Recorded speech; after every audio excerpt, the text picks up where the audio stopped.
السلام عليكم ومرحبا بكم جديد على قناتكم وصفات خديجة. اليوم ان شاء الله غادي نقدم لكم مسمن معمر بحشوه لذيذه بزاف وكنطيبوه في الفران. نتمنى هاد الوصفه تعجبكم وتتبعوا معايا الفيديو الاخير. بالنسبه للعجين كنحتاجو 500 غرام من الدقيق، كنضيف له معلقه صغيره ما تكونش عامره من الملح، وكنجمعوا العجين بالماء الدافئ. كنبقاو نضيفوا الماء شويه بشويه وحنا كنجمعوا. من بعد غادي نعلكوه مزيان تقريبا واحد 5 ديال الدقائق حتى كنحصلوا على عجين رطب وكيكون خفيف واحد شويه كيف ما كتلاحظوا. دابا كناخذ واحد الصينيه كندهنها بشويه ديال الزيت نباتيه، وكنبقاو كنقسموا العجين ديالنا لكويرات متساويه، كندهنوهم بشويه ديال الزيت وكنغطيوهم بالبلاستيك الغذائي وكنخليوهم يرتاحوا ما بين 5 حتى ل 15 دقيقه. بالنسبه للحشوه في مقلاة كنوضعوا زيت الزيتون، كنضيف له البوارو، يمكن لكم تعوضوه بالبصل الابيض، كنضيف عليه 2 حبات من الفلفل الاخضر مقطعين مربعات، القليل من البقدونس المعدنوس، شويه ديال الملحه، نص معلقه صغيره من الفلفل الاسود او الابزار وحسب الذوق. كنضيف لهم 2 معالق كبار من مركز الطماطم اللي سبق لي وحضرت معكم على القناه، غادي توجدوا الرابط في اسفل الفيديو في صندوق الوصف.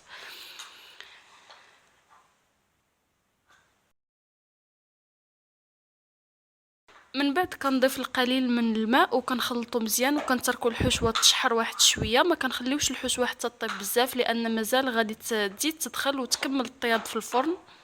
من بعد ما كتشحر الحشوه شويه كنضيف عليها 100 غرام من الشعريه الصينيه اللي سبق لي وسلق، كنضيف القليل من الزيتون اللي سبق لي وقطعت، علبه من السمك المصبر، اي نوع سمك كتفضلوا، بالزيت او بالماء او حتى بالطماطم لكم الاختيار.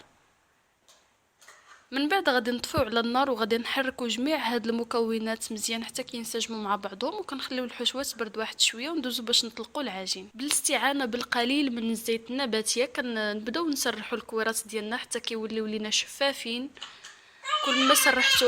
كل ما سرحتوهم مزيان كل ما كيجيوكم مورقين مزيان.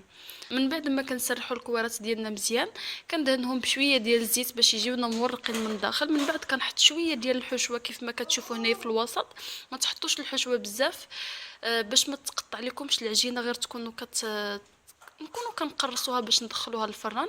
من بعد غادي نثنيها الطرف الاخر كيف ما كتعرفوا هذه الطريقه معروفه عند الجميع. من بعد كنوضع الحشوه ديالي في الوسط ديالو، كنحاولوا اننا ما نوصلوش الحشوه للجنب باش ما تخرج ليناش. من بعد غادي نثني عليه الطرف الاخر وكندهن بشويه ديال الزيت، كي قلت لكم مره كنبقاو ندهنوا بشويه ديال الزيت باش كيجيونا المسمنات مقرمشين ومورقين. صافي دابا غادي نثنيو المسمن ديالنا وغادي نقلبوه. ضروري ملي كنبغيو نحطوه في الطبسيل غادي كنقلبوه بحال هكذا، كنحطوه على الجنب اللي كيكون من تحت كيكونوا فيه طبقات اكثر من العجين، وكنحطوه في الطبسيل اللي غادي يدخل الفران اللي كنكونوا دهنينه بالزيت. نوجدوا الكميه اللي عندنا كامله ديال المسمن، من بعد غادي ندوزو ندقوا عليه واحد شويه. الطريقه غادي نستمر حتى نكمل جميع الكريات ديال المسمن اللي عندي.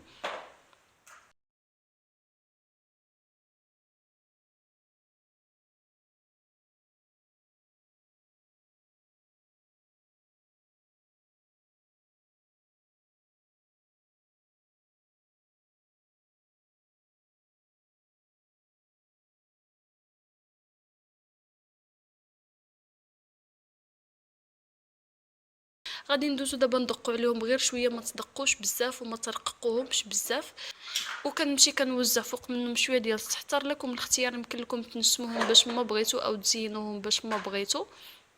من بعد غادي ندخل المسمن ديالي للفران باش يطيب لي كيكون سخون. كنتسناو على المسمن حتى كيتحمر من تحت مزيان، عاد كنهبطوه باش يتحمر لينا من فوق صافي، وكنجبدوه كنحطوه في شي شبيكه كنخليوه يبرد واحد شويه وكنقدموه. كيجي رائع بزاف، نتمنى انكم تجربوه. وهذا هو المسمن ديالنا من بعد ما كيوجد كيجي على هذا الشكل هذا. نتمنى وصفات اليوم تنال الاعجاب ديالكم.